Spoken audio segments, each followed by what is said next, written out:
Veja no ICL Notícias, segunda edição. O senhor tem poder de convocar as Forças Armadas para botar ordem. Só um cafezinho. Em depoimento no STF, General Dutra minimiza encontro com Anderson Torres e acampamento golpista às vésperas do 8 de janeiro. Economia a todo vapor. Após semana conturbada para Fernando Haddad, IBGE revela crescimento do PIB brasileiro. Sinal verde para a xenofobia. They're coming from prisons, they're coming from jails, they're coming from mental institutions and insane asylums. Suprema Corte dos Estados Unidos autoriza Trump a deportar mais de 500 mil imigrantes. O ICL Notícias, o jornalismo verdade, está no ar.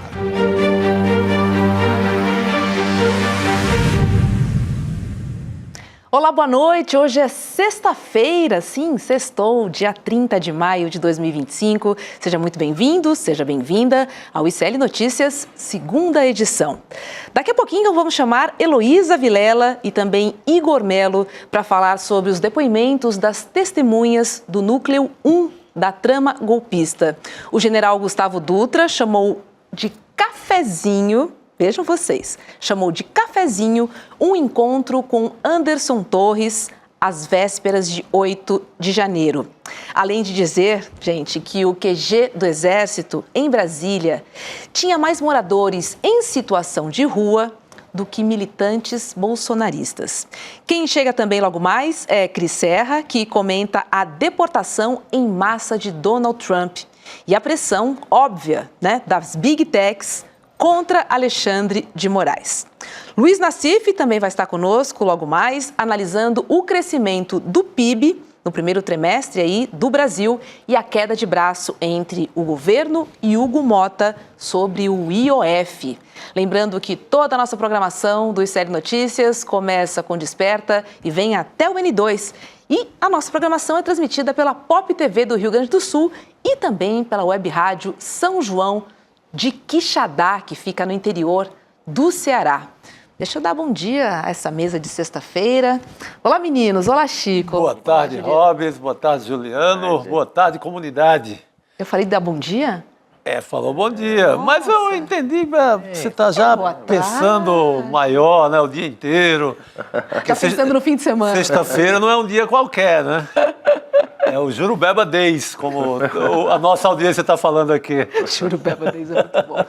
Boa tarde, Juliano. Boa tarde, Roberto. Boa tarde, Chico. Uma semana que valeu por duas, porque semana que vem Brasília vai estar esvaziada para a reunião dos BRICS e essa semana tensão de sobra entre Câmara e governo federal, entre Senado e governo federal, confusão com a ministra Marina Silva. Foi uma semana intensa em Brasília que valeu por duas. E, claro, com os depoimentos todos acompanhados pelo ICL lá no STF também. Pois é, falando em STF, falando em Brasília, vamos chamar a Heloísa Vilela para participar do N2 conosco. Oi, Elo, boa tarde para você. Me ouve? Boa tarde, ouço sim, estamos aqui no STF para variar, Roberto, acompanhando essa confusão, essas várias contradições. Hoje foi um dia de uma contradição importante, mas vamos lá que segunda-feira terminam essas testemunhas desse núcleo 1, Vem muita coisa por aí ainda. Pois é, que semana, Mas vamos ao dia de hoje. Mas está voando, está indo rápido, o roteiro do STF está sendo cumprido. A previsão de setembro, acho que tá valendo, hein? Tá dentro? Tá, a condenação em setembro. É possível. Vamos ficar de olho aí.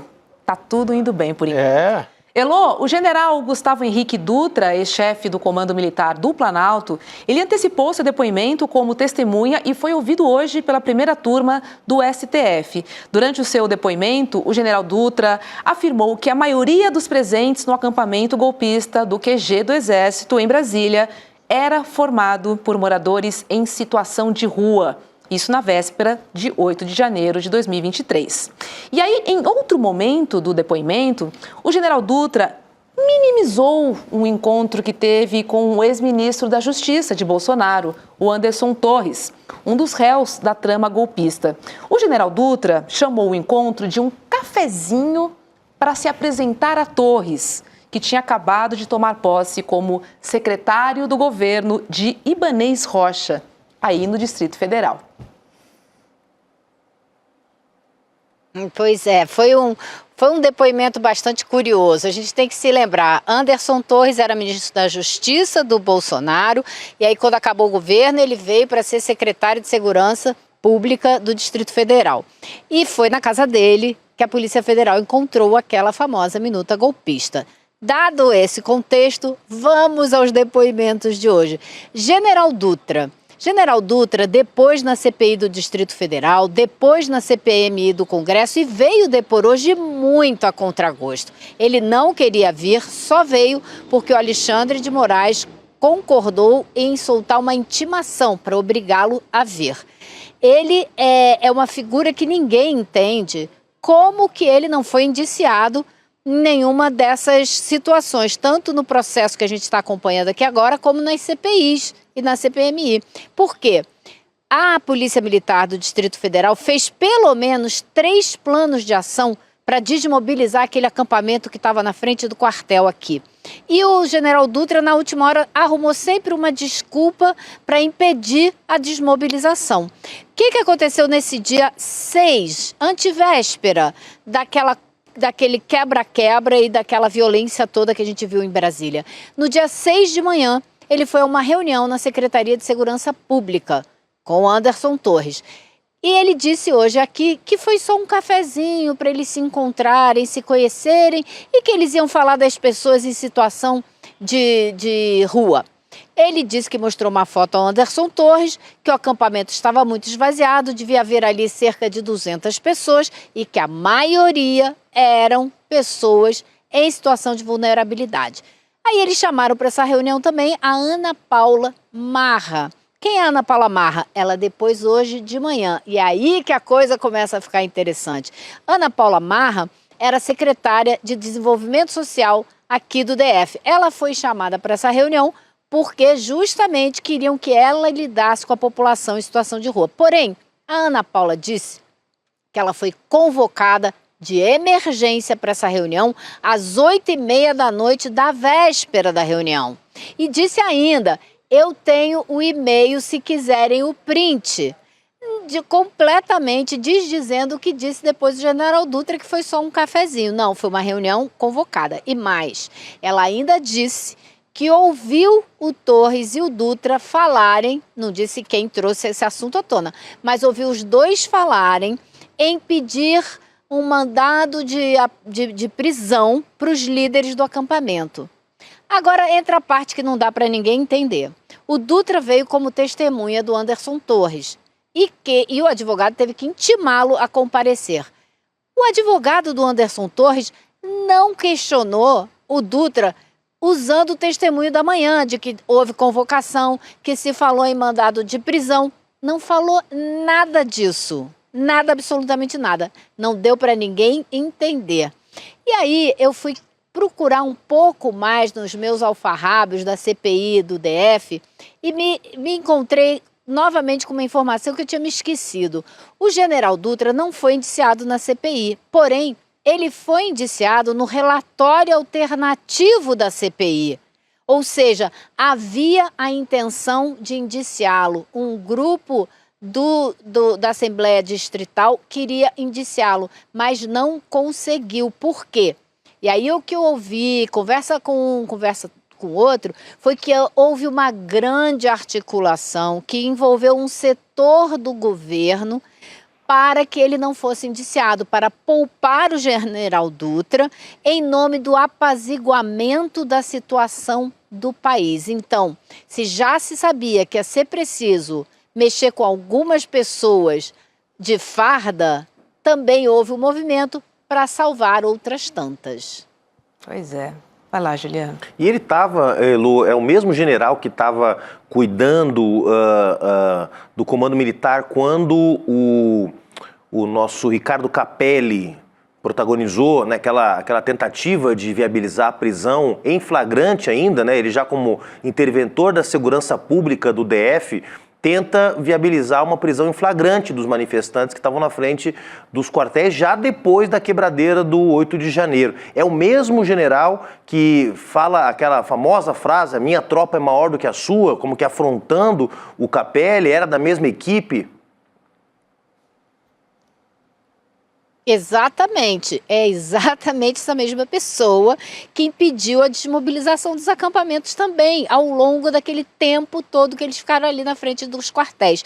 Agora, o que eu não consigo compreender, Juliano, é que se havia essa movimentação do general e se o Anderson Torres era contra isso, por que o advogado Anderson Torres não apertou o general Dutra hoje? E nem o PGR e nem o Alexandre de Moraes.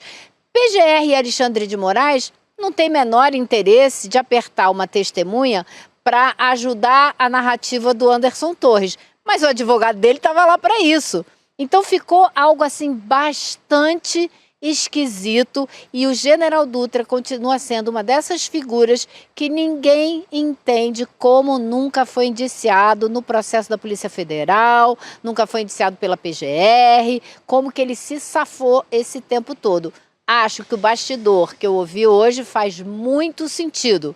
Ele tem umas costas quentes enormes e conseguiu se livrar desse processo. Agora, Chico Sá, o fato é que temos uma contradição, né? Entre General Dutra e a Ana Paula Marra. Roberto, a Ana Paula batizou esse cafezinho, né? Era um cafezinho inocente, a Ana Paula envenenou esse cafezinho. E o mais maluco, né, Elo, é a mesma turma que nas reuniões anteriores atribuía um tom de conversa de bar, agora um cafezinho, nessa versão de tentando suavizar um golpe de Estado, né? Encontros informais. Tudo é um drink, é um brinde de fim de ano, é uma confraternização, é um cafezinho, essas são as versões. Mas esse general está muito no lucro. Da parte militar, ele é o que está mais no lucro, o general Dutra, e na parte civil, o Valdemar Costa Neto. São dois sortudos que estão passando ilesos até agora, né? Não vão pagar nada por conta dessa tentativa de golpe. Embora os depoimentos, os documentos mostram que são duas pessoas metidas até o gogó no golpe. Pois é, Valdemar da Costa Neto não vai nem ter que vir depor. Ele conseguiu a dispensa, não vai precisar depor, mas o Valdemar é que entrou na justiça com base naquele relatório fajuto do Instituto Voto Legal para pedir questionar a validade das eleições, questionar a legitimidade das urnas, né? Então, é outro que ninguém explica como se safou desse processo todo aqui. Exatamente, Elô. E olha só, gente, o governador de São Paulo, Tarcísio de Freitas, do Republicanos, também prestou depoimento hoje no STF. Tarcísio é uma das testemunhas de defesa do ex-presidente Jair Bolsonaro. Foi um depoimento breve, né? Um depoimento tipo Super Vic, vamos dizer assim, né? Para quem lembra. Tarcísio detalhou, né, a sua relação com o ex-presidente Bolsonaro quando foi ministro de infraestrutura do ex-presidente. E o governador de São Paulo disse que Bolsonaro nunca conversou com ele sobre uma possível ruptura institucional. Vamos dar uma olhadinha no que ele disse. A gente tem as aspas aqui, ó. Jamais tive conhecimento de intenções golpistas, nunca. Assim como nunca tinha acontecido no meu período de ministério. Nesse período em que estive com o presidente nessa reta final, nas visitas que eu fiz, ele jamais tocou nesse assunto e não mencionou qualquer tipo de ruptura. Encontrei um presidente triste, resignado. Heloísa Vilela, fecha aspas aqui, governador de São Paulo, moderado Tarcísio de Freitas. Pois é, agora, Roberto, o fato dele dizer que o Bolsonaro nunca discutiu com ele uma possibilidade de ruptura não quer dizer absolutamente nada. O fato de Tarcísio de Freitas não fazer parte do núcleo duro que dirigiu essa tentativa de golpe não quer dizer que não houve tentativa de golpe. Então isso não prova absolutamente nada. Ele é mais uma das testemunhas que vem aqui para atestar sobre o caráter da pessoa que está sendo acusada, sobre a relação que tinha com essa pessoa, mas fato é que não estava ali na reunião com Almir Garnier, com Braga Neto, com nenhuma dos representantes das forças, com o ministro da Defesa. Então ele não pode realmente testemunhar, ele não estava em contato com os kids pretos. O que ele fez hoje aqui de manhã foi uma tentativa, mais do que uma tentativa, foi um depoimento muito esperto. Ele não se excedeu nas palavras, ele não falou demais cada vez que respondeu, mas fez questão, em cada resposta, de dar um recadinho para o Bolsonaro de como ele é fiel, de como ele está do lado do Bolsonaro, defendeu o governo Bolsonaro, disse que quando foi eleito veio conversar várias vezes com o Bolsonaro para se aconselhar na montagem do governo, ou seja, fez todos os salamaleques e rapapés que poderia fazer para o Bolsonaro. E ainda contou uma história da carochinha, dizendo que o governo Bolsonaro deixou as contas em dia sem déficit fiscal, claro, porque empurrou o que tinha de dívida com precatórios, por exemplo, para frente, para o colo do governo Lula, e o Haddad é que teve que se virar com isso agora, e também antecipou receita, dividendos da Petrobras, dividendos do Banco do Brasil. Então, assim, veio fazer uma historinha bonitinha para exaltar o chefe e não perder o apoio do Bolsonaro para uma futura candidatura para presidente, É isso que ele tá querendo, mostrar que é fiel e continua fiel ao chefe.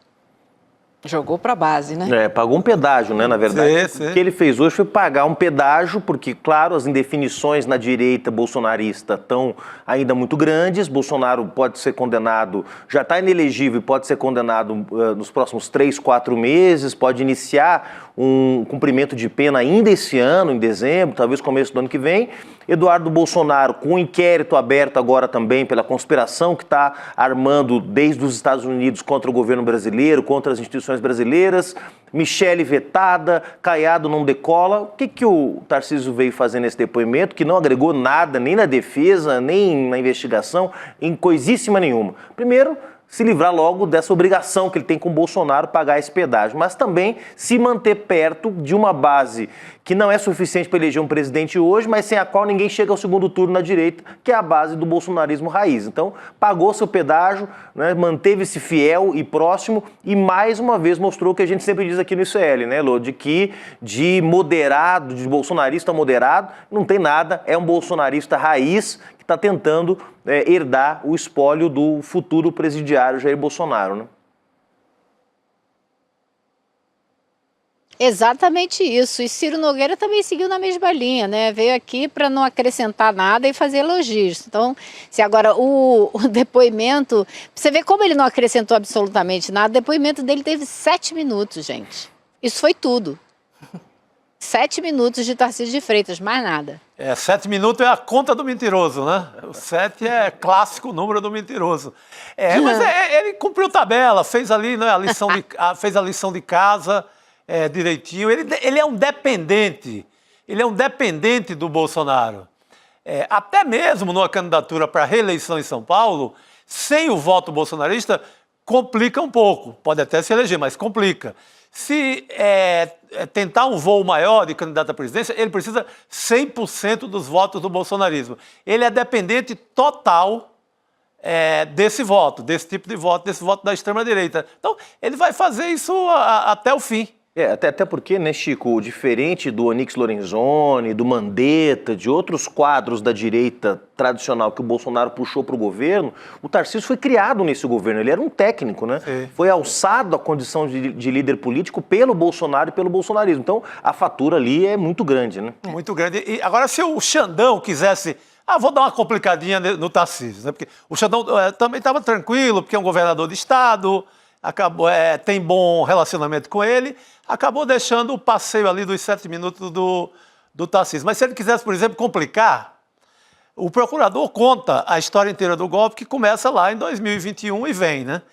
Digamos que o Alexandre de Moraes diz, vou pelo menos esquentar aqui esse debate e dar uma complicadinha para ele. Ele diria, por exemplo, o que o senhor estava fazendo numa live de 21 de agosto de 2021, na qual o atual governador de São Paulo assiste, testemunha o senhor já desconfiando das urnas e já nessa mesma trama que dá na tentativa de golpe.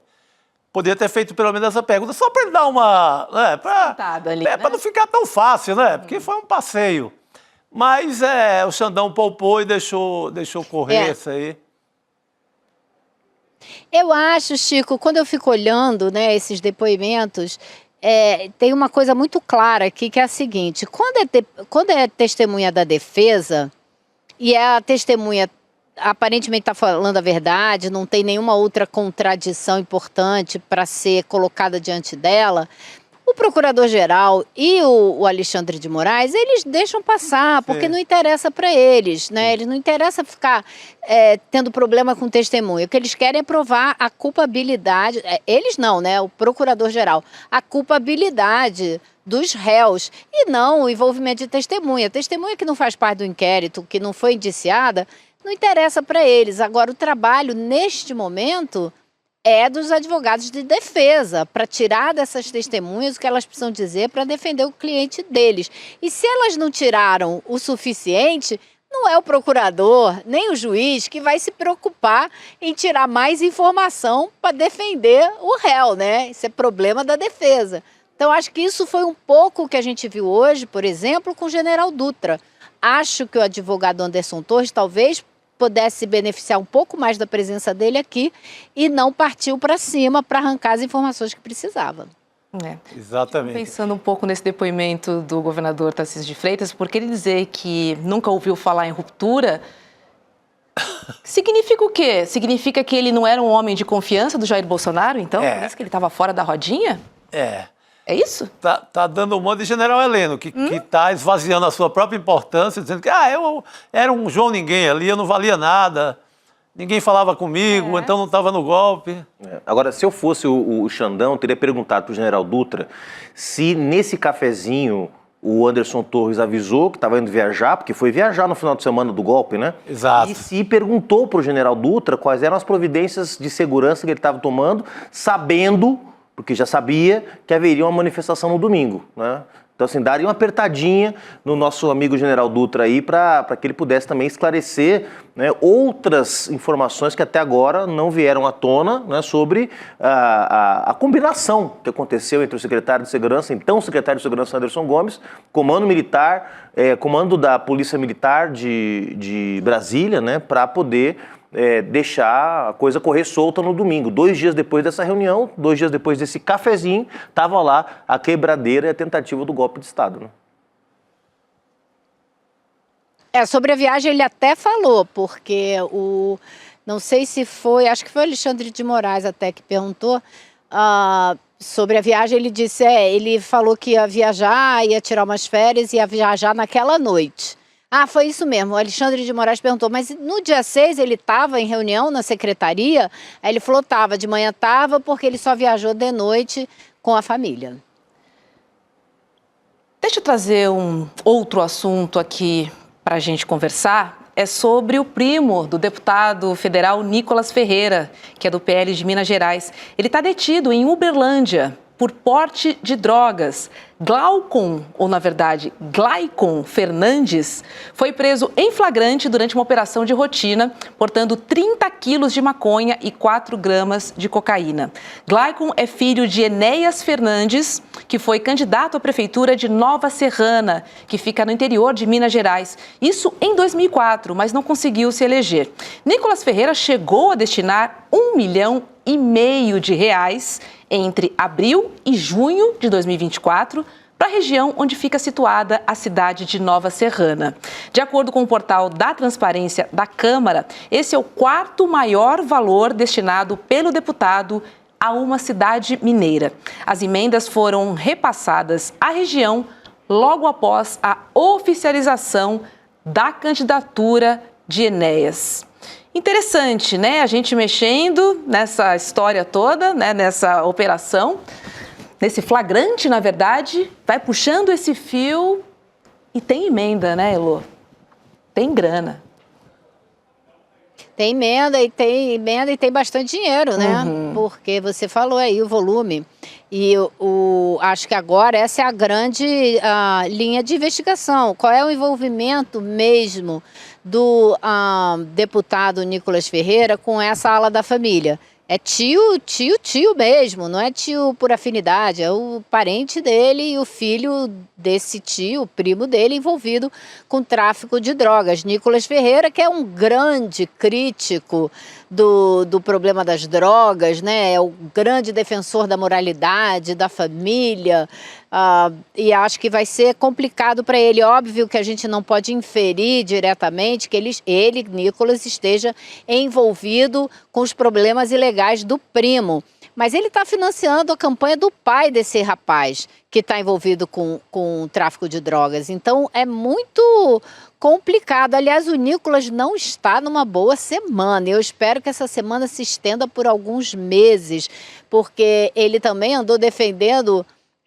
o fim de visto com base na investigação, na espionagem das mídias sociais das pessoas lá nos Estados Unidos, e teve que se explicar muito na internet. Ele foi muito criticado. E agora vem mais essa história do primo. Então a maré não está boa, mas eu espero que ela continue assim por muito tempo, porque essa é uma figura da extrema-direita raiz que precisa ser desmascarada.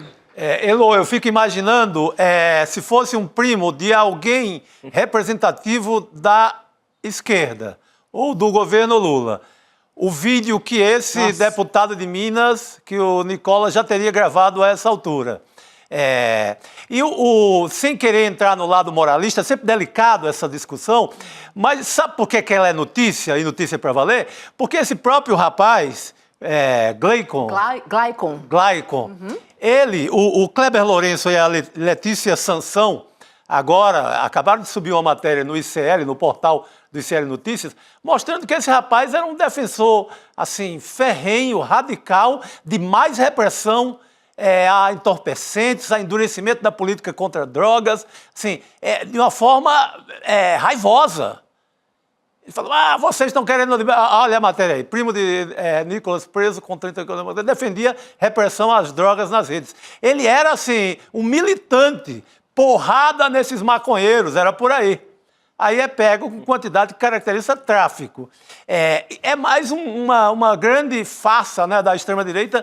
Sempre tem uma pitada, nesse caso não é uma pitada, é uma cachoeira de hipocrisia, não é? Sempre bate na hipocrisia. É esse tipo de gente que fica defendendo família, seus maconheiros, por aí, fica sempre nesse tom de discurso moralista. Bandido na cadeia. Bandido na cadeia, tem que prender mesmo, não pode dar moleza. É esse tipo de gente. Por isso que isso é notícia. Por isso que a gente está comentando aqui. É pior do que isso, é bandido bom, é bandido morto, eles adoram defender, né? Exatamente. Agora está lá na cadeia de Uberlândia, quero ver ele manter esse discurso dele, contra ele mesmo. Agora é impressionante, né? Como primo e cocaína dá problema com a direita em Minas Gerais. Já teve o primo do Aécio, que foi pego o Aécio falando na gravação que tinha que matar o primo. A Elô lembrou aí, ó. No áudio, na gravação, o Aécio chega a propor a morte. Vamos matar, assassinar, né? Tem que ser um que a gente possa matar depois. E o avião de cocaína do Perrella, né? Senador de Minas Gerais. Bem lembrado, meu cara. Quer dizer, bem lembrado. É impressionante. Primo e cocaína na direita de Minas Gerais é uma coisa recorrente, né? Que loucura. Vamos ficar de olho nessa história. Vamos ver como é que fica o discurso agora, né? Muita hipocrisia, né? Imagina o carnaval dessas... Até tem um cronista de Salvador, o Franciel Cruz, e ele fez um belo texto hoje, que é... Vamos imaginar um vídeo do Nicolas Ferreira com esse assunto. Ele iria associar o dinheiro das emendas à compra da maconha. Então, o dinheiro das emendas compraria. Isso no pensamento. O pensamento que reina nos vídeos do Nicolas Ferreira, a maneira que ele falou do Pix, a maneira que ele falou de outros assuntos do governo, INSS. daria um vídeo do Nicolas sobre esse assunto, daria um vídeo em que ele diria, ele associaria a grana, os recursos das emendas para o tio à compra da maconha. Isso seria um vídeo perfeito à moda Nicolas Ferreira. Espero que ninguém faça, porque seria um vídeo mentiroso, mas é por aí. Tá certo, gente. Vamos acompanhar Mas essa história. Que ele merecia, né? Merece tomar do mesmo veneno. Merecia, e lembrando sempre Chico que, deu uma ideia, hein? que não foi no avião do Lula, não foi no avião do Temer, não foi no avião do Fernando Henrique que se encontrou 39 quilos de cocaína. Então, assim, tudo que tem a ver com cocaína na política brasileira nos últimos anos está associado, até derrubei aqui o computador da Roberta, está associado ao bolsonarismo. Né? E eles ficam enchendo a boca para dizer que a esquerda defende isso, defende aquilo. Todo o esquema de tráfico que apareceu vinculado a político nos últimos anos, curiosamente envolvendo bolsonaristas. Né? Vamos fazer uma compilação. Isso dá para fazer, Chico, uma compilação bem lembrado. desses episódios, porque não são poucos os episódios em que esses caras estão metidos com coisa errada. Heloísa Vilela, sextou, querida. Bom descanso, que a semana foi cheia, mas segunda-feira tem mais. Beijo. Obrigada. Olha, a semana foi cheia com 51 testemunhas ouvidas. Eu sentei aqui para ouvir 51 testemunhas. Nossa. Só falta uma desse primeiro núcleo que acontecerá na segunda-feira, que é o senador Rogério Marinho. Promete. Muito bom. A Elô está contando toda essa história. Só ela está contando essa história. É verdade. Testemunha a testemunha ali dos bastidores. Você tem os bastidores do golpe, finalmente. Entrei hoje nos portais da grande imprensa antes de vir para cá e não tinha nada nos principais portais de notícia do Brasil. É o ICL que está contando essa história. Parabéns, Elô. Elô, são muitos jornalistas ou muito poucos jornalistas que estão acompanhando aí em Brasília, hein? Só para entender o que está acontecendo aí, porque a repercussão Roberta, é zero. Eu conversei outro dia com o pessoal aqui da assessoria de imprensa do STF. Eles me falaram que eles têm todo dia uma lista de mais de 100 jornalistas inscritos para acompanhar os depoimentos. E todo dia, para você ver como eu sou chata, todo dia eu conto quantos jornalistas tem acompanhando. A média é de 15. Tem dias que tem 19, tem dias que tem 18, né? Tem dias que tem menos. Então tem assim, uns 15, 16 todo dia tem. E depois que tinha Tarcísio de Freitas, tinha 20, mas não passa disso. Muito poucos mesmo. E o que Pena, publicam... né? Não estão vendo a história sendo escrita. Estão indo lá, os repórteres eles são pautados, vão lá, cumprindo duramente a sua missão de trabalho.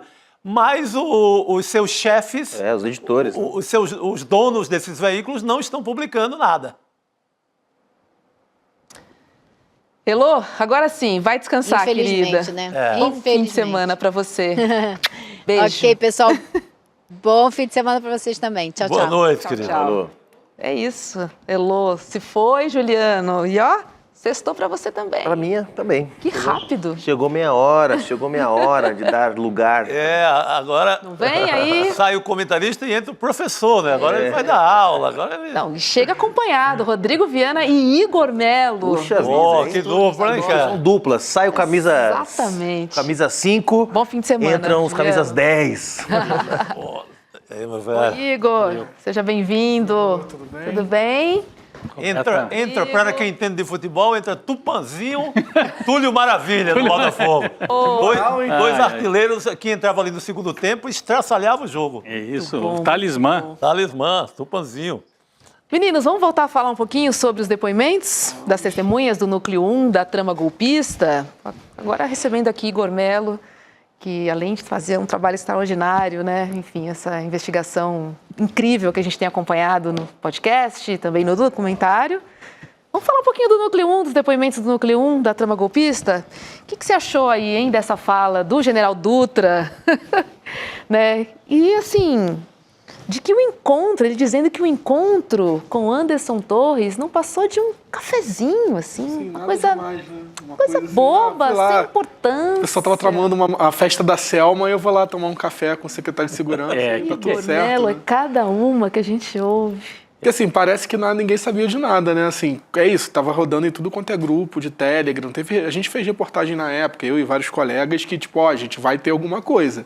O pessoal tá falando lá, enfim, dessa mobilização da festa da Selma, e um general responsável por tomar conta da segurança do Distrito Federal não sabia de nada. Ele foi lá tomar um café com o secretário de Segurança, né? Assim, acredita quem quer.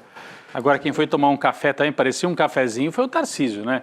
O depoimento de hoje, para mim, acho que politicamente era o mais importante, apesar ele não tinha muito o que falar. Sim. Ele foi lá, como já disse o Chico, eu também concordo com a expressão, cumpriu a tabela, né? Cumpriu tabela porque ele precisava, era sair dali sem a marca de que tivesse falado demais contra o Bolsonaro e sem a marca de estar enfrentando o Supremo Tribunal Federal. Então, ele livrou a cara do Bolsonaro totalmente, como já se esperava, e me chamou a atenção também a maneira cordial como o Alexandre de Moraes tratou o Tarcísio, Roberta, Chico, Igor, porque o depoimento do Aldo Rebelo, por exemplo, o Aldo Rebelo tentou vir com uma conversa que não tinha muito a ver com o depoimento, a língua portuguesa aponta que não sei o quê, o Alexandre de Moraes cortou na hora, aqui não estamos discutindo língua portuguesa.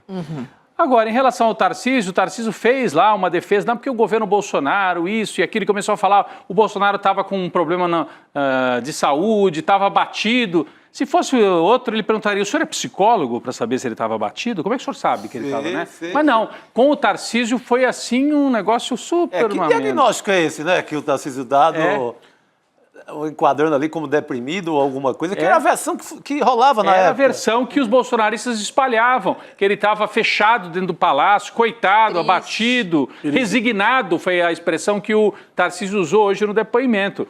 Então é uma versão que foi totalmente combinada, claro, com o Jair Bolsonaro, para mostrar, tá vendo, Jair, eu sou fiel, pode me indicar para ser o seu candidato ano que vem?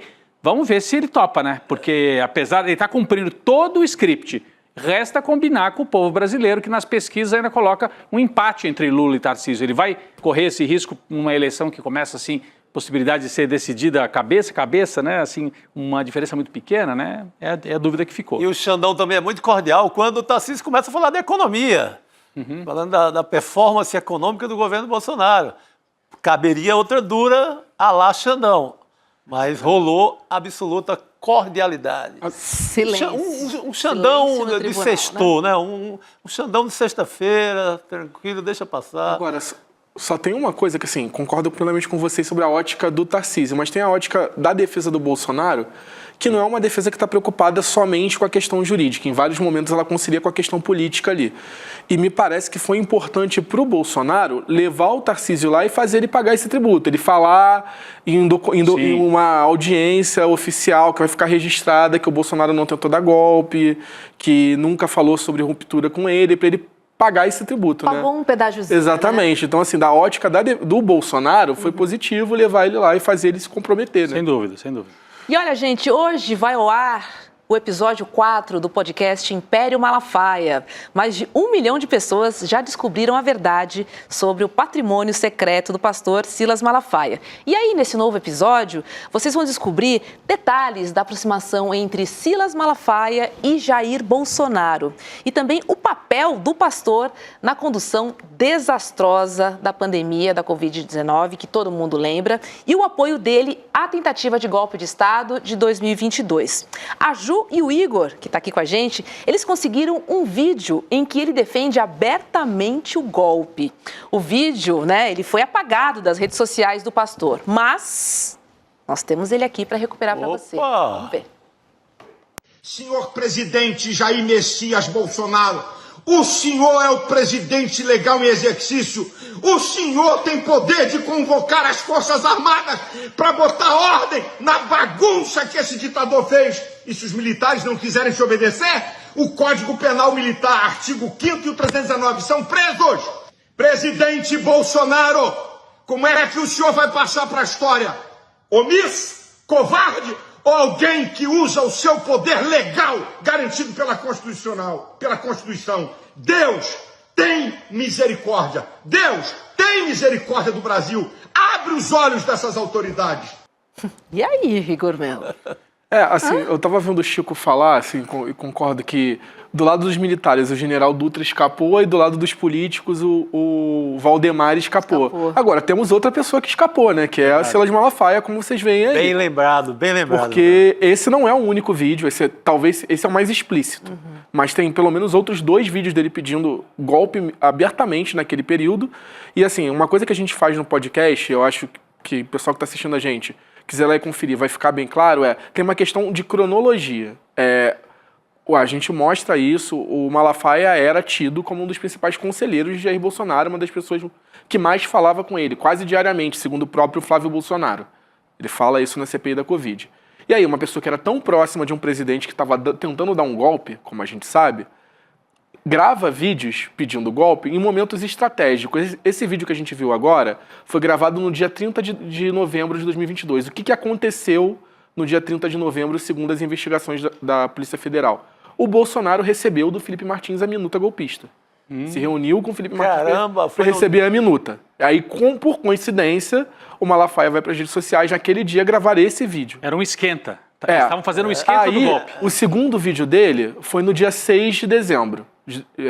O segundo vídeo golpista que a gente achou pedindo golpe mesmo, artigo 142 e tudo mais. O que acontece no dia 6? Ele se reúne com o general Freire Gomes para apresentar a minuta e tenta emplacar que o exército aceite embarcar no golpe, que o general se recusa. Novamente, por coincidência, tem um vídeo do Malafaia defendendo o artigo 142, defendendo um golpe. E aí, o general Freire Gomes se recusa, pelo que a gente sabe, pelas investigações. O Bolsonaro se reúne com o general Virgílio no dia 7, que era para tentar burlar, né? Falar, você bota as tropas mesmo sem o comandante... o general Estevam Teófilo, né? Isso, o general Teófilo, sem o comandante embarcar. O general concorda e, por coincidência de novo, no dia 8, o Malafaia grava outro vídeo defendendo o golpe. A cronologia é muito boa. Então, aí, assim, muito boa. Tirem suas próprias conclusões, mas assim, é muita coincidência, assim, da gente falar isso, né? Aliás, o podcast, eu queria aproveitar aqui, a gente mostrou esse trecho, esse vídeo especial aí do Malafaia. O podcast é um sucesso absoluto, né? Mais de 1.200.000 ouvintes já acompanharam essa investigação jornalística. É a investigação mais bombástica aí dos últimos anos. A gente tem aí na tela, aí, no alvo, o podcast investigativo do ICL, mais de 1.200.000, somando YouTube e Spotify, né? As 2 principais plataformas aí em que o podcast foi acompanhado. E agora, quem assina o ICL, eu vou chamar a atenção para alguns fatos, né? Quem assina o ICL também confere o documentário Império Malafaia, que estreou ontem, já com mais de 300.000 pessoas. Você estava aqui, né, no estúdio? Caramba! Eu, Juliana e Edu, foi muito legal. Foi um sucesso, 300.000 visualizações. E fora isso, então tem 3 coisas, né?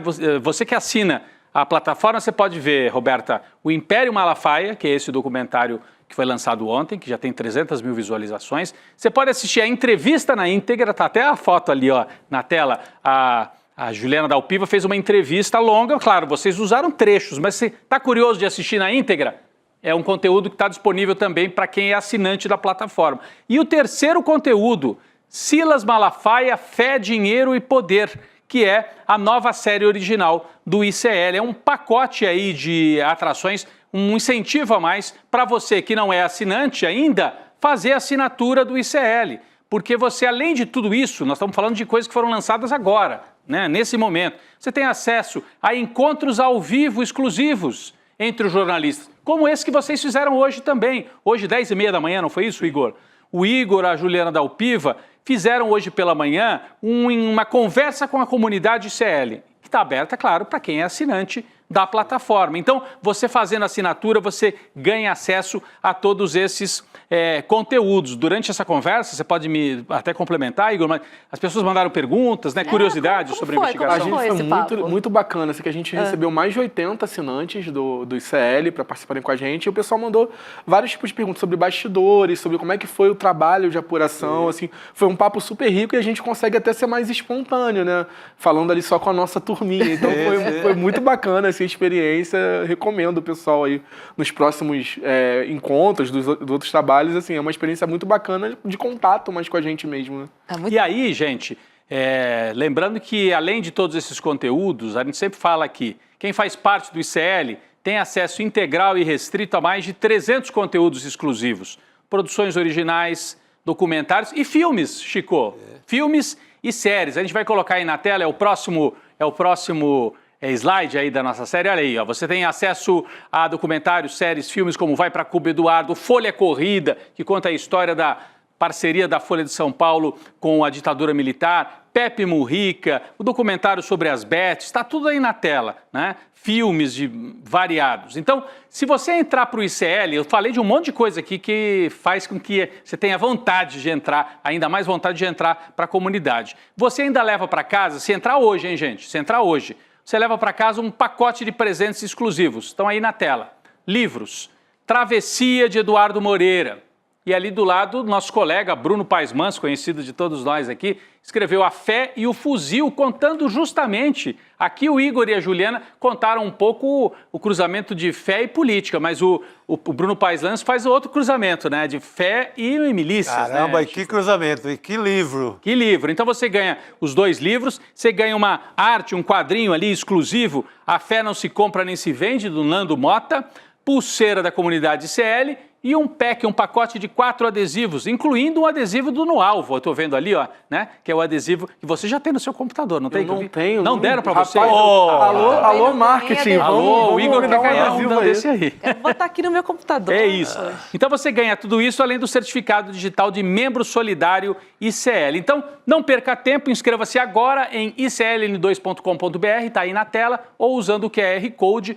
Vou ver o preço aqui mais uma vez, eu já sei, mas só para ver se... R$ 62,00. R$ 62,00 é o pacote por mês para você acessar um universo de conhecimento. Tá aí na tela, gente. Faça agora, Roberta. Tomei um pouquinho de tempo aqui para contar São muitos presentes, é um Isso. pacotaço de presentes. É muita além coisa, dos, cara. dos podcasts, Muita coisa boa. 4 episódios, documentários. Vem cá, vocês estão pensando em fazer mais um episódio aí, um extra? Vamos Ou ainda trabalhando não dá pra num divulgar? bônus, assim. A gente não tem a data ainda fechadinha de quando vai ser, porque estamos no processo de escrever, né? Mas vai ser justamente com a reação do Malafaia, a nossa apuração, os áudios que ele mandou. Então vai ser... vai ter muita coisa divertida, assim, das reações dele. Faz isso não, como é que ele falou? Faz isso não. Faz isso não, cara. Faz isso Mas é que não. tem muito palavrão também, né? Vai ter que botar... O nosso xingódromo vai apitar de novo. É um pastor que gosta de palavrão. Olha só, então, para a gente se despedir do Igor Melo, vamos assistir ao trailer do documentário Império Malafaia. Obrigada, Igor. Bom final de semana para você. Tchau, Rô. Valeu, obrigado, Rodrigo, Igor. Chico. Parabéns. Obrigadão mais Valeu, uma vez. velho. Valeu. Parabéns, Ordens. parabéns. Roda aí. Talvez você não saiba, mas a figura do Malafaia carrega muitas contradições. A principal delas está na vida financeira dele. Os relógios Rolex, os carros importados, o jatinho e tantos outros detalhes mostram um típico milionário. Mas os documentos que eu reuni contam uma história bem diferente. A mágica que o pastor executa é a seguinte: borrar a linha que separa o que é dele e o que é da igreja. Você quer saber o quê? O que você quer saber? Como o Malafaia deu esse salto em direção à extrema-direita? E como ele deixou de se portar como um homem de aparência simples para viver uma vida de milionário?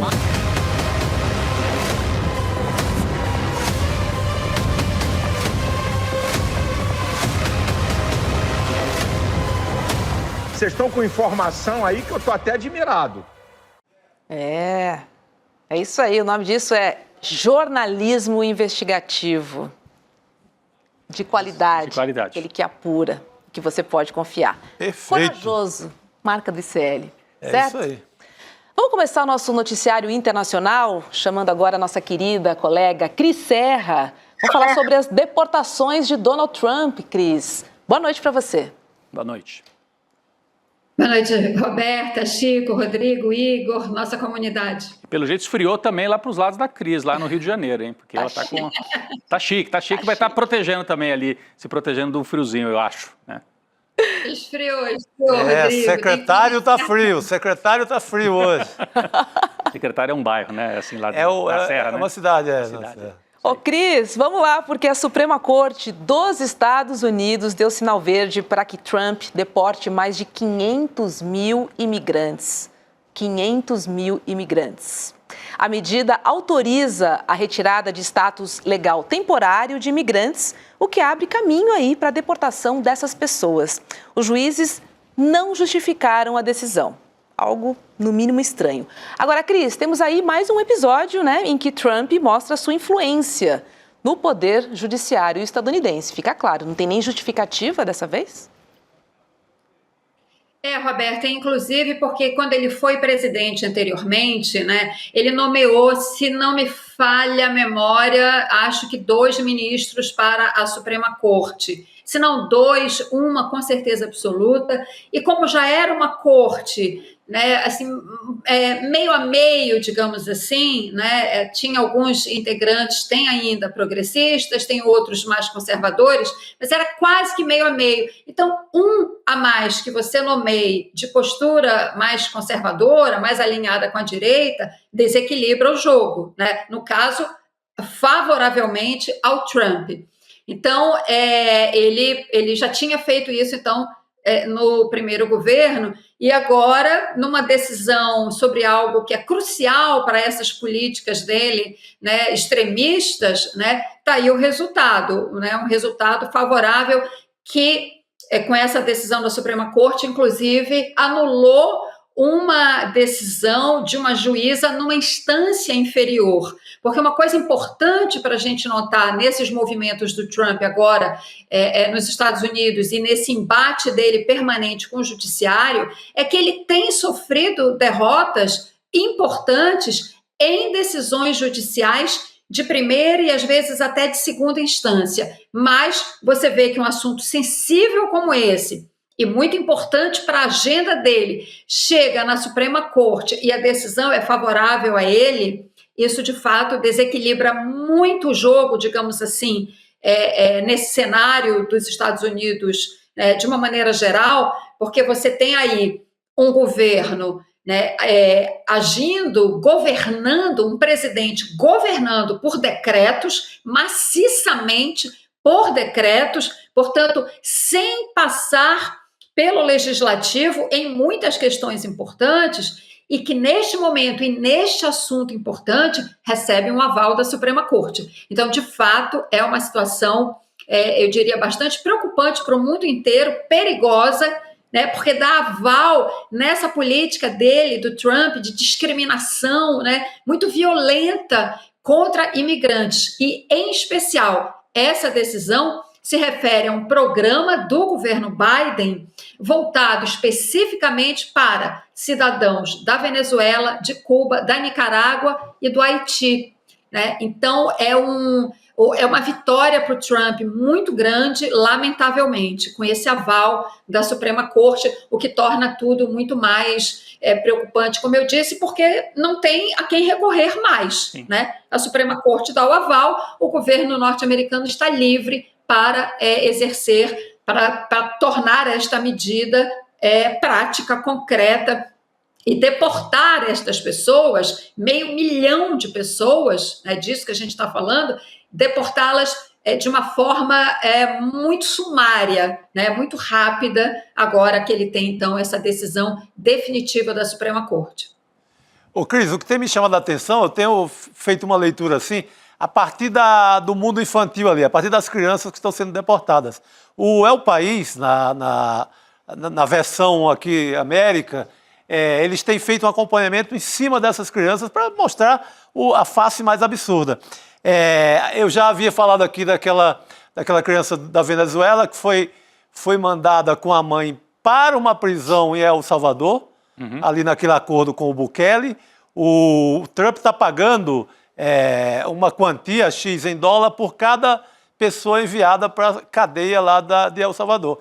E hoje a gente teve o caso da Sofia Vargas, filha da Daisy Vargas, com 4 anos, e ela estava na UTI, em situação cheia tomando medicamentos, em situação pesada, em situação de estava assim, correndo risco de vida, também foi arrancada do hospital para ser mandada de volta para Tijuana, no México. Então, todo dia tem um caso desse, assim, de uma fase infinita.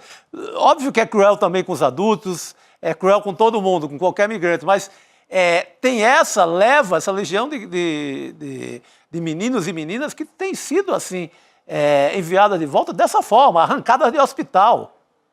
Esse é o governo Trump.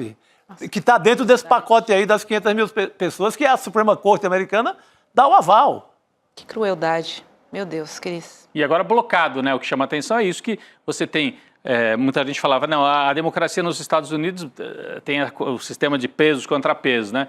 Então, vai ter resistência. Teve resistência na primeira instância de uma juíza de Boston que chegou a dar uma decisão impedindo que continuasse, mas quando bateu lá na Suprema Corte, liberaram. A canetada passou tudo. Então, significa, como a gente dizia na época da eleição, né, que era muito perigoso porque ele teria o poder executivo, ele tem maioria no Congresso e agora está claro que para muitos temas ele tem a maioria sólida também na Suprema Corte. O que pode mudar esse cenário só se houver uma mudança no Congresso na eleição de meio de mandato que vai acontecer nos Estados Unidos. Mas está longe ainda, né? Só no final do ano que vem. Então, é isso que pode mudar o cenário se o Trump continuar se desgastando, como a gente vê nas pesquisas, que ele perdeu um apoio muito rapidamente. Mas, por enquanto, ele está fechados, 3 poderes fechados com essa agenda de extrema-direita nos Estados Unidos, Roberto. Mandando e desmandando nos Estados Unidos, né? Sem restrição, sem resistência. Isso é preocupante. E olha, não é só os imigrantes que estão na mira de Donald Trump, não, viu, Cris? O ministro do STF, Alexandre de Moraes, também continua sendo perseguido pelo governo estadunidense. Isso porque hoje os Estados Unidos eles enviaram uma carta ao Xandão reprovando as ordens de bloqueio de contas em redes sociais estadunidenses. A carta seria uma resposta à decisão de Moraes de suspender a plataforma Rumble. Isso aconteceu em fevereiro, ordenando a indicação de um representante legal da empresa no Brasil. Xandão pediu, não teve. A plataforma foi suspensa. Essa informação é do New York Times. Agora, Cris, de novo, né? Temos aí mais uma afronta de Trump à soberania brasileira. De lá, botando o dedo aqui na política de cá, que só nos interessa e é soberana.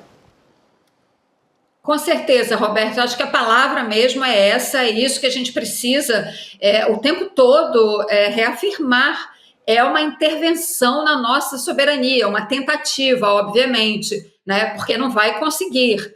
Né? Pode até tomar alguma medida no sentido de, se o Alexandre de Moraes pedir um visto, tiver conta em algum banco norte-americano, enfim, criar algum tipo de embaraço, né? Mas isso terá certamente, se chegar neste ponto de concretizar de fato, né, uma medida como essa, terá, sem dúvida nenhuma, uma resposta soberana do governo brasileiro. Agora, essa medida específica que você traz agora, né, é mais um passo nessa guerra de nervos que o governo Trump está fazendo com o ministro Alexandre de Moraes. Ele está fazendo isso na figura do Alexandre de Moraes, mas que atinge o Supremo Tribunal Federal, portanto, atinge o judiciário brasileiro e, como você falou, a soberania brasileira. Mas é uma guerra de nervos em que você vê, cada dia tem um novo passo, tem uma nova declaração, tem uma nova medida. Agora vem essa, que foi o The New York Times que deu a informação, né, dessa carta que vem diretamente do Departamento de Justiça dos Estados Unidos, que é o Ministério da Justiça de lá, para o Ministério da Justiça aqui, sem passar pelos canais diplomáticos. Né? Mas é assim que o Trump opera, né? Digamos assim, essa comunicação, que foi isso, é disso que se trata, né? Ela não tem essa carta, esse documento, enfim, que veio do Departamento de Justiça para o nosso Ministério da Justiça, ela não tem um efeito concreto. Esta, pelo menos, né? Como eu disse, a gente pode ver outras medidas tomadas um pouco mais para frente, nesse ambiente, nesse cenário de guerra de nervos. Mas, como eu disse, essa carta agora é uma carta, é um informativo dizendo que o ministro Alexandre de Moraes tomou essas e essas decisões e que o governo norte-americano não concorda com isso. Ok, entendeu? Isso não vai ter encaminhamento prático nenhum. O Ministério da Justiça não vai tomar nenhuma medida, né, porque a carta não sugere, não enseja, enfim, não provoca nenhuma medida concreta. E, obviamente, o governo brasileiro tem se comportado com muito equilíbrio, a gente já falou disso aqui. Não vai provocar uma retaliação agora, não cabe, né? Pelo menos neste momento, com o cenário que a gente tem. Então, eu reafirmo, é uma guerra de nervos e o governo brasileiro está sabendo se portar, assim como o Supremo também, com equilíbrio, com serenidade, porque para lidar com quem está interessado apenas em promover o caos, né, a gente tem que ter nervos de aço, né? Quando você se depara com uma situação em que a pessoa está te provocando o tempo todo, querendo fazer com que você, né, entre no caos que ela está criando,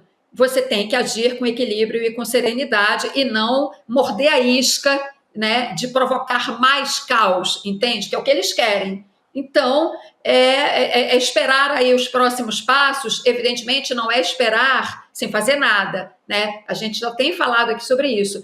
Há esforços nos canais devidos, diplomáticos e multilaterais, para que, de fato, né, o governo Trump não chegue a medidas mais extremas. Se chegar, evidentemente, o Brasil terá que responder a isso.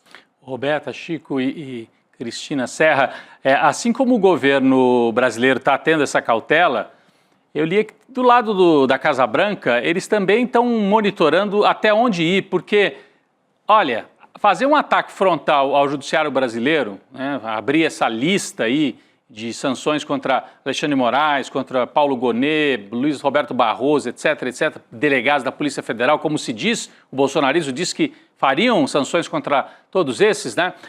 Pode dar uma munição forte para o Lula no ano que vem, porque a gente já falou aqui, no Canadá, a direita tinha uma eleição ganha, o Partido Liberal lá, que seria centro-esquerda no Canadá, estava mal nas pesquisas, Roberta. Aí o Partido Conservador se alinhou totalmente ao Trump. O Trump disse que vai invadir o Canadá. Aí o Partido Liberal se recuperou e ganhou a eleição. Na Austrália, a mesma coisa. Os trabalhistas iam perder lá, os trabalhistas da centro-esquerda. Aí a direita, alinhada com o Trump, os trabalhistas falaram, vocês querem um governo na linha do Trump na Austrália? E perderam a eleição. Então, se o Trump avançar também nessas sanções de forma muito violenta e virulenta, que é o que querem os bolsonaristas, isso pode dar uma munição para o Lula até se recuperar. A gente está vendo nas pesquisas que saíram hoje que a situação não está simples para o Lula. Tem situação de empate técnico ou até uma derrota por uma margem pequena. No mês passado o Lula estava ganhando, agora nesse mês está perdendo de pouco. Está muito assim, ó, tá muito equilibrado. Então, qualquer movimento em falso do lado de lá também pode ajudar o Lula. É um xadrez complicado de todos os lados, Roberta, só para pontuar isso. Muito bom. Muito bom. Eu estou aqui lendo o blog da Daniela Lima, porque, assim, essa pressão existe contra o STF, mas, de qualquer maneira, o STF marcou o julgamento para regular as Big Techs na próxima quarta-feira. Aí está o nó da questão. Está marcado? Marcou agora? Está marcado, ó. O presidente do Supremo Tribunal Federal, Luiz Roberto Barroso, marcou para a próxima quarta-feira, dia 4, a retomada do julgamento sobre o Marco Civil da Internet. Que, na prática, deve estabelecer regras para a operação das redes sociais no Brasil. Fundamental para 2026, né, Roberto? O Congresso vai dar aquele chilique de novo, né? Mas estava lá no Congresso o projeto do Orlando Silva, um projeto construído coletivamente há anos para ser votado, o Arthur Lira bota na gaveta. Aí cabe agora ao Supremo, né, fazer a regulação. Pois é. Então está marcado, quarta-feira, é isso? Quarta-feira, dia 4. Importantíssimo aqui isso. Aqui no blog, Cris. Então é interessante porque estamos avançando também, né? Apesar de toda a cautela que é necessária, obviamente, mas vamos resolver nossas questões internas, é preciso também. Com certeza, vocês estavam aí lembrando, né? O Chico falou do projeto que ficou conhecido como o projeto das fake news e que não foi votado naquele momento no Congresso por uma pressão violentíssima das Big Techs, violentíssima. Por isso que esse projeto não foi votado. Agora, pressão sobre o Congresso é uma coisa. A gente sabe como os lobbies lá atuam e se articulam, né? Enfim, e conseguem, digamos assim, sensibilizar suas excelências. Outra coisa é lidar com o Supremo Tribunal Federal. Portanto, são dois cenários bem distintos. É muito importante essa votação e que isso seja resolvido e que a gente tenha regras claras para 2026. Não só um cenário com regras claras, mas mecanismos de resposta aos abusos e aos crimes que são cometidos nessas plataformas digitais e que aumentam muito em anos eleitorais, né? Então, é importante que haja mecanismos para ação rápida das autoridades, né? Porque também não adianta você detectar uma situação de crime eleitoral por meio de uma plataforma e aquilo ficar, né, aquela demora muitas vezes que a gente vê nesses processos e vai sair o resultado quando o dano já está feito, né? Então é muito importante essa votação no Supremo.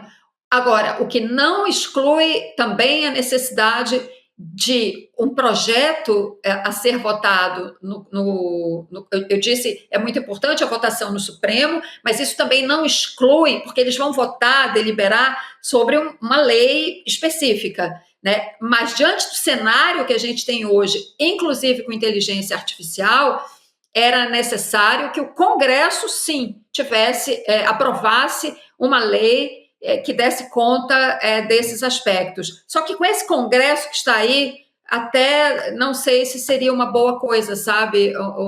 É melhor a gente contar com o que a gente já tem, né? Com os instrumentos que a gente já tem, e que o Poder Judiciário esclareça, de fato, quais são... em que cenário a gente pode atuar como sociedade com esse instrumento e, como eu disse, com mecanismos também de ação, né? Eu temo muito quando eu vejo, com esse Congresso que a gente tem, basta ver o que tem feito na área ambiental, né? Eu temo muito o que pode sair de uma nova lei com essa conjuntura, com essa correlação de forças que existe no Congresso hoje, né? E também a gente sabendo o imenso poder que as Big Techs têm e dos seus lobbies muito atuantes no Congresso Nacional. É uma questão bem complicada, mas, enfim, para a gente refletir sobre esse assunto. Essa é a grande pauta, né? É a grande pauta não só do país, mas do mundo inteiro. É importantíssimo que o STF tenha retomado e que tenha essa coragem.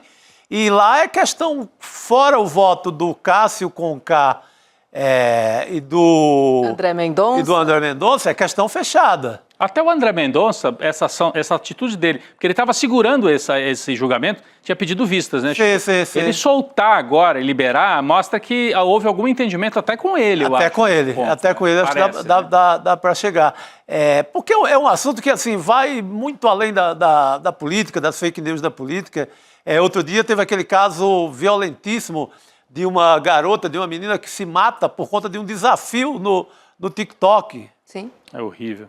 É um desafio era, assim, tarefas absurdas, entre elas beber desodorante, era um negócio maluco entre as tarefas.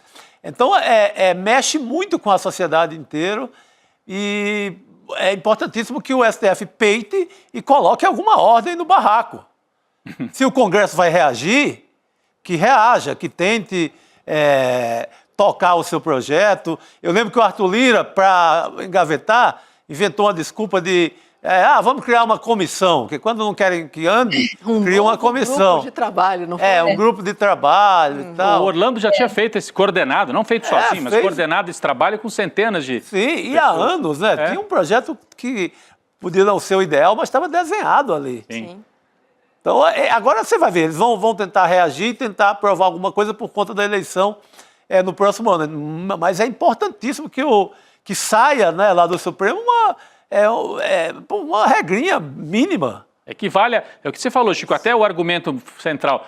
Não se trata de uma regulamentação apenas, como se fosse pouco, mas da política. É da sociedade, para proteger as crianças, proteger os adolescentes, proteger todos nós, que muitas vezes podemos ser vítimas também de enfim, situações complicadas na internet, né? É para todo mundo. E também para a questão política, porque do jeito que está, é bang-bang que favorece a extrema-direita, que entra no salão atirando. Totalmente. Os Nicolas da vida. Que agora é que não tem do lado de cá alguém que possa fazer um vídeo, como vocês estavam comentando, fazendo o vídeo do Nicolas sobre o caso do Nicolas com o traficante, com o primo traficante. Porque se tivesse, é esse bang-bang, é isso que nós estamos expostos. Né? É isso. Totalmente. E falar em regulamentação é falar sobre vidas. É vidas, principalmente. E sobre crime também. É. Então é muito importante. Porque a gente fica muito na questão que nos toca mais aqui no tema, que é a fake news da política, a fake news eleitoral, que é gravíssimo. Mas, cara, na vida das pessoas, todo dia acontece, né? Crimes e tudo mais. Total.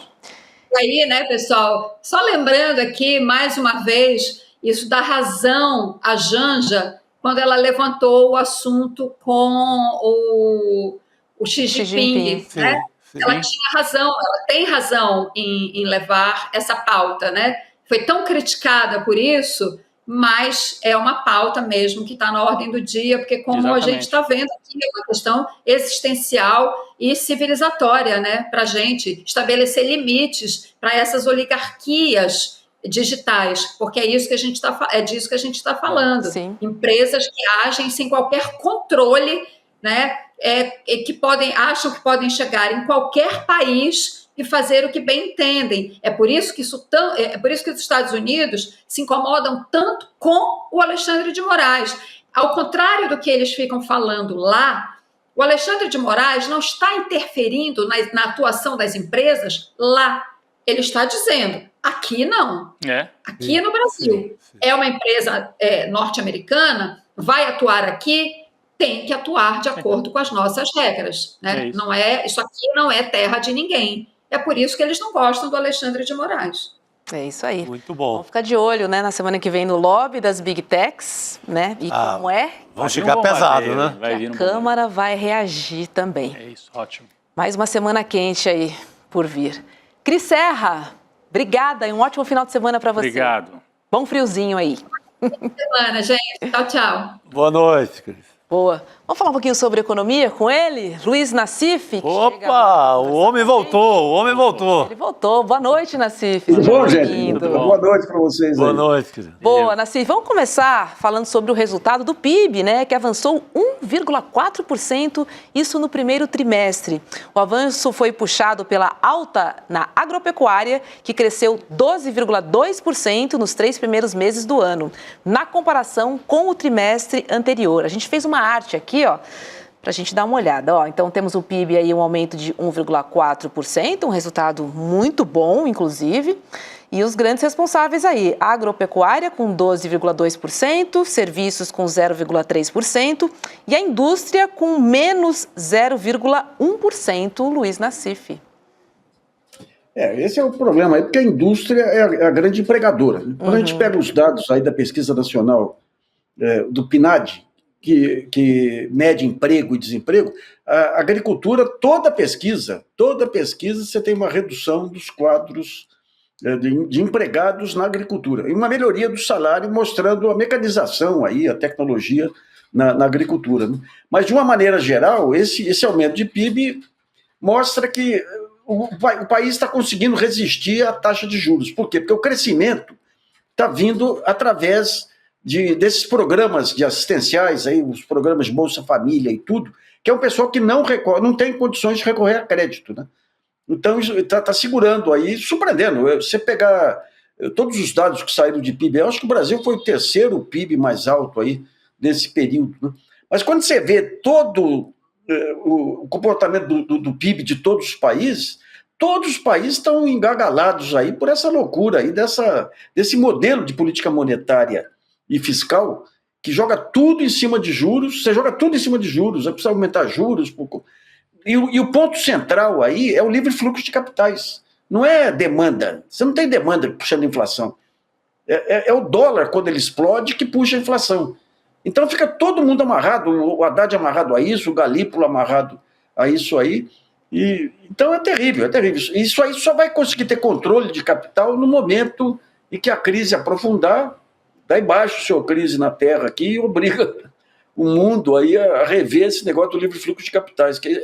Esse é o capital gafanhoto, é o pior tipo de capital, né? Muito bom, capital gafanhoto, gostei.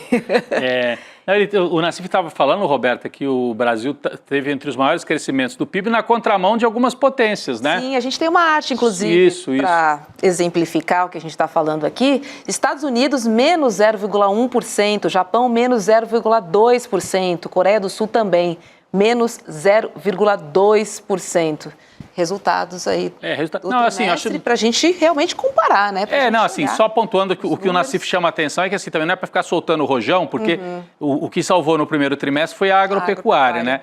Porque nos serviços e na indústria praticamente teve um empate, andou meio de lado, o que é até normal, né, Nassif? Relativamente normal para um primeiro trimestre na comparação com o último do ano anterior, não é isso? Porque o trimestre forte costuma ser o último do ano. Então, quando você vem para um primeiro trimestre e serviço e indústria estão mais ou menos andando de lado, meio estáveis, é normal. Até sorte que a agropecuária deu uma puxada, o que mostra que talvez a gente tenha aí um ano bom na pecuária e na agropecuária, na agricultura, o que também ajude a segurar os preços, a gente espera. Se fosse mais balanceado, né, entre serviços, agropecuária, seria melhor.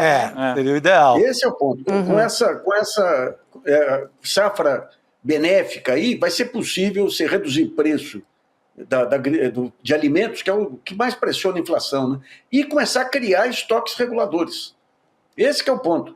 Agora, o que vai resolver mais isso aí, digamos, essas visitas do Lula à China e tudo, está tendo um movimento para tentativa de convencer o Banco Central Europeu, no caso da Europa, e o Banco Central Chinês, de adquirir títulos do Tesouro Brasileiro aí. Isso é para permitir futuramente que você estabeleça linhas de comércio nas moedas nacionais. E com isso você fica livre um pouco dessas oscilações do dólar, que com essas loucuras do Trump aí vão ser cada vez maiores, né? A oscilação do dólar é a grande ameaça que você tem aí, a inflação e tudo, e obrigando aumento de taxa de juros exclusivamente para atrair dólar especulativo para cá e impedir a explosão do câmbio. Então isso aí como é que chama aquele sujeito, aquele que subia a montanha, Sísifo. Colocava pedra lá Sísifo. E a pedra rolava. Sísifo. Mito de Sísifo. Esse que é o problema aqui. Sobe a pedra volta, sobe a pedra volta. Ou em bom português, enxugar gelo, né? Enxugar gelo. E olha, gente, vamos trazer outro assunto, porque essa foi uma semana de queda de baço entre o governo Lula e o Congresso. É lógico que eu estou falando sobre o aumento do IOF. Pauta quente da semana. A disputa terminou com o presidente da Câmara, o Hugo Mota, dando 10 dias para a gestão de Haddad apresentar uma alternativa ao aumento do imposto. Mota diz que o clima na casa é para derrubar o novo IOF. E, Nassif, como é que você acha que essa história vai se desenrolar, hein? Qual é o fim dela? Veja bem, o Haddad ele tem um desafio na mão aí, que é melhorar as contas públicas, o superávit, até porque a máquina pública está parando aí. Daí, onde que ele pode atuar? De forma justa, reduzindo os subsídios. Quem que segura os subsídios? A Câmara. Toda sorte de subsídios. Você tem dinheiro para todo lado aí, escandalosamente. Você pega o Estadão, Folha e Globo fazendo editoriais sobre a gastança, tudo. O grande problema que nós temos aí foram aquelas concessões feitas aí para a folha de salários dos veículos de mídia, aí que não foram repostas, o sistema convencional não foi reposto, porque a Câmara atendeu o lobby aí dos jornais. Então é complicado. Você pega a Zona Franca de Manaus, o que tem de jogada da Ambev, mas esses são os donos do parlamento. Daí vem o Hugo Mota, não aceitamos mais impostos, tem que cortar. Vai cortar onde? Vai cortar da Ambev? Não vai porque o Congresso não deixa. Vai cortar dos grupos de mídia? Não vai porque o Congresso não deixa. Onde que o Congresso deixa? Saúde, educação, universidades, tudo aquilo que conta para o desenvolvimento do país, você pode cortar. O que não conta, o que é benefício para grupo, você não pode cortar. Então deixa o Haddad numa posição terrível aí. Aliás, essas críticas que estão sendo feitas a ele são absolutamente injustas aí. O que ele tem? O Haddad, aliás, ele está no lugar errado. O Haddad era para estar na Casa Civil, que ele é o maior gestor público que eu já vi. E é um cara de extrema coragem para tomar atitudes racionais. Só que dentro das circunstâncias políticas, do cerco político em cima do governo, fica sem alternativa. Então daí vem os técnicos da Fazenda, tem uma medida aqui, mas ninguém tomou antes, o Haddad toma sem avaliar o impacto político. Esse é o problema também, né? Eu acho. Só que qual a alternativa? O Mercadante, presidente do BNDES, trouxe as alternativas aí. Taxar mais as bets e taxar as criptomoedas. Porque se você pega bets, criptomoedas e essas fintechs aí, por que elas estão tendo esse crescimento exponencial? Porque o dinheiro do crime organizado está indo para lá. Você tem uma baita economia do crime organizado que está indo para esses setores. Só que não pode mexer, por quê? Porque o Congresso não deixa, a imprensa não deixa. Você pega o grande anunciante dos jornais hoje, são as bets. E as fintechs, a mesma coisa. As fintechs não têm controle nenhum aí. O Banco Central pode controlar os bancos comerciais, não tem ainda ferramenta para controlar as fintechs. Daí, quando você pega os influenciadores digitais aí, você tem o maior processo de lavagem de dinheiro, porque você não tem noção de quanto que eles faturam. Então, pega só as empresas daquele foi candidato aí a prefeito, aí, o Marçal. O Marçal, Pablo Marçal, todas aquelas empresas que ele monta são típicas de lavagem de dinheiro. Empresas do setor imobiliário, as vendas aí de lugar perto dele no almoço, $5.000. Então, como você não tem condição de avaliar, isso é um caminho aberto aí para lavagem de dinheiro. Daí você não pode entrar nessa área. Por quê? Porque esse pessoal garante a muitos parlamentares. Você não pode taxar as big techs. Porque você pega esse evento que teve do partido do PL lá, bancado por todas as big techs torcendo pelo Bolsonaro. Daí você entra um outro aspecto aí, que é essa pressão dos Estados Unidos sobre o Supremo, que não tem nada a ver com o Eduardo Bolsonaro, tem a ver com as big techs, né? Então é um cerco muito grande. E o Haddad fica amarrado. Aí daí você tem um baita quadro político aí sendo queimado por uma missão impossível. Ô Nassif, hoje falando em queimado, Chico, saiu até uma nota, assim, a gente não deu tanto destaque, porque eu vi, né, foi uma jornalista da Globo News que trouxe essa informação, às vezes até plantação para desgastar ainda mais o ministro, mas dizendo que ele estaria disposto até, se o Lula for reeleito, não permanecer no Ministério da Fazenda, porque o desgaste está gigantesco, inclusive político, para o Haddad. Você tem informação sobre isso, Nassif? Olha, o desgaste está muito grande para ele. Eu tive recentemente com ele aí, está muito abatido aí, muito... Ele fez um desabafo até num evento aí, que ele falou, pô, são esses eventos que levantam o moral da gente. É um baita homem público com uma missão impossível. Uhum. Você pega aí, o governo ele está fazendo muita coisa que não aparece. Você tem o programa de transição energética do Haddad, você tem o NIB do Alckmin, você tem o Brasil 2050 da Tebet, você tem o Caderno Verde, o Livro Verde lá de Ciência e Tecnologia e tudo. São todos programas que estão sendo montados de forma autônoma, sem aparecer, porque o Rui Costa impede que apareça. Impressionante isso. E o Lula dá toda a força para o Rui Costa. Porque o Lula não quer que... Eu não sei o que passa na cabeça do Lula. Então, se você tivesse um mínimo de estratégia política, você juntaria tudo isso num plano único, num plano de metas aí, que não é o Rui Costa que vai fazer. O Rui Costa não tem dimensão para isso. O Rui Costa é um governador com visão local lá. Mas montaria um projeto para mostrar o futuro. Esse desânimo que a população tem não é inflação de alimentos, isso, aquilo. O salário está melhorando, o emprego está melhorando, o PIB está melhorando. É falta de perspectiva de futuro. E daí esse plano, quem teria que ser o comandante desse plano? O Lula. Que é o Lula que daria visibilidade para esse plano. Outro dia eu falei com uma pessoa que esteve com o Lula no Mato Grosso. Daí começou a mostrar as obras do governo Lula no Mato Grosso. Mas muito mais do que os do governador, muito mais do que o Bolsonaro deu. Baita entrega lá. Só que não passa a percepção de construção de futuro. Então fica uma briga de narrativas. Pô, eu fiz isso, isso e aquilo. Daí vem o Tarcísio de Freitas, outro dia apareceu na frente de um trator movido a biodiesel, que ele não tem nada a ver com esse trator. Pô. Ele falou, olha aqui o que nós estamos fazendo pelo país. O Tarcísio não tem nada para oferecer. Ele vai ter obras agora, porque estava com bastante dinheiro em caixa aí. Não tem uma política consistente dele que pare em pé. Mas como o Lula não tem uma marca, ele tinha a marca lá atrás, que era o combate à miséria. Em 2008, ele tinha uma outra marca, que era a luta contra a crise de 2008. Saiu brilhantemente lá. Só que hoje ele volta tentando pegar as marcas de 2000. O jogo é outro hoje. O jogo é outro. E a construção do futuro é o ponto central. E você só constrói o futuro se você mostrar um conjunto articulado de projetos criar uma marca. O Juscelino criou, 50 anos em 5. É isso. O Roosevelt criou lá atrás. Cria uma marca dessa, dá para o Sidônio lá se virar para divulgar, e quando o Lula começar a falar das suas obras, o pessoal vê o conjunto, tem uma ideia do conjunto. E está caminhando, mas não chega na população. Então essa chacoalhada que tem que ser dada. Não, agora, se houvesse um mínimo de racionalidade aí, você colocaria o Haddad para montar isso. O que o Haddad fez no Ministério da Educação e na Prefeitura mostra duas coisas. Primeiro, uma enorme capacidade gerencial. Segundo, uma enorme dificuldade política em vender o peixe.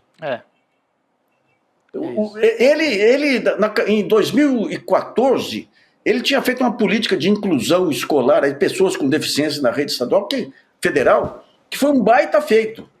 A Dilma não sabia disso. Teve um evento lá em Poços de Caldas que o pessoal das APAES falou, tirou dinheiro das APAES, e ela não soube responder.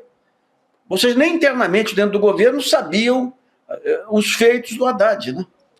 Então tá vendo essa chacoalhada, e cá para nós também, né? Não dá mais, essa questão do Brasil ser dividido entre os sindicatos e as grandes empresas, não tem mais essa... O jogo é muito mais amplo hoje em dia. Os sindicatos perderam expressão, inclusive devido ao trabalho de desmonte promovido pelo Supremo, e hoje você tem o quê? O que está desassistido aí é o conjunto de pessoas físicas e de pequenas empresas. Essas pequenas empresas que têm que ser organizadas, porque do jeito que caminha a economia e a tecnologia, as grandes plataformas vão matar o emprego. É verdade. Mesmo essa transição energética aí não é geradora de emprego. A geração de emprego está nas pequenas empresas. Elas têm que ser organizadas. Na forma de cooperativa, na forma de agricultura familiar, na forma do MST, na forma da associação comercial. Mas você não tem, o governo não acordou para isso ainda, nem sei se tem tempo aí para o Lula fazer uma reciclagem aí, digamos, na bandeira dele, né? E tem um outro ponto complicadíssimo, que é essa ofensiva americana contra o Brasil, hein? Sim. Eu escrevi sobre isso hoje, isso aí é um ponto perigoso. É isso. Você tem 3 indicações claras. Tem tempo ainda, não? Um minutinho, né? Exatamente. Tem 3 indicações claras aí dessa ofensiva americana. Esse negócio aí contra o Alexandre de Moraes não tem nada a ver com o Eduardo Bolsonaro, que é um bestoide aí. Tem a ver com os Estados Unidos, a onda dos Estados Unidos é contra... A expressão de poder americano são as Big Techs. E você tem uma disputa entre Estados nacionais e Big Techs. E o grande representante dessa resistência dos Estados nacionais é o Alexandre de Moraes, por sua coragem nesse tempo todo. Então o que eles querem é torpedear o Alexandre de Moraes. Esse é o primeiro ponto para mostrar essa nova fase americana de invadir países através de outros meios. O segundo ponto foi essa tentativa de transformar a PCC e tudo em organização terrorista. Se fizer isso, dá um baita poder para os Estados Unidos interferir aqui, invadir, atuar, fazer operações policiais. E o terceiro foi um buchicho que foi, no começo, aparecer como rumor infundado, mas que está ganhando substância, que é a tentativa de transformar a base aquela base... De Alcântara? De Alcântara em território americano. Então, são muitos fatores que lá atrás, antes, quando veio o pré-sal, você conseguia pegar esses fatores isolados, juntar e falar, vem coisa por aí. E eu diria hoje, juntando esses 3 fatores, vem coisa por aí. O que obriga que a gente considere que o Alexandre de Moraes é questão nacional, não é questão só do Supremo, não é questão só dele. Pois é, há muito bom. mais. Esse é o grande ponto do momento, é a grande história. É isso. Tem muito mais coisa escondida nessa história. Enquanto Eduardo Bolsonaro diz que está trabalhando, né? E que tudo vem da atuação dele nos Estados Unidos. Nem o Malafaia, até o Malafaia desautorizou ele, dizendo que não é o Eduardo coisa nenhuma. Você acha que o Trump vai correr risco aqui? Todos os negócios que tem entre empresas americanas e brasileiras correr risco com o Eduardo Bolsonaro? Exatamente. Ele vai correr risco em defesa das Big Techs, que são a expressão que de poder. interessa, né, Nassif? Olha, bom final de semana para você, Nassif. Obrigada. Ótima noite. Obrigado. Até semana que vem. Gente. Beijo pra você. Até semana que vem. 7 horas em ponto, agora é com você. Agora é a hora sagrada de liberar a Jurubeba. Jurubeba Days. Então vamos nessa. Obrigada, Rodrigo. Valeu, beijo, obrigado. Chico. Valeu. Beijo, bom fim de semana. Um ótimo final de semana para todo mundo e até a semana que vem. Tchau. A repercussão foi tanta que o ICL decidiu liberar o replay do documentário Império Malafaia, que a gente exibiu aqui. Se você perdeu a estreia ou quer rever com atenção cada detalhe dessa investigação sobre dinheiro, fé e poder, a hora é agora. Olá, olá, olê, olê, olê, olá. Eu sou o Lindener Pareto, historiador, e tenho um convite especial para vocês para acompanharem o Provocação Histórica aqui nos canais do Instituto Conhecimento Liberta. Toda quarta-feira, às 7 da noite, logo após o ICL Notícias segunda edição, convidados e convidadas que ajudam a gente a pensar o passado, a criticar o presente e a projetar alternativas de futuro para um Brasil diferente, para um mundo diferente. E se no cotidiano dificílimo do trabalho você perdeu o episódio inédito, não se preocupe, você pode assistir também toda quinta-feira a reprise, logo após o Rolê ICL, ao 12h30. Venha para o Provocação Histórica.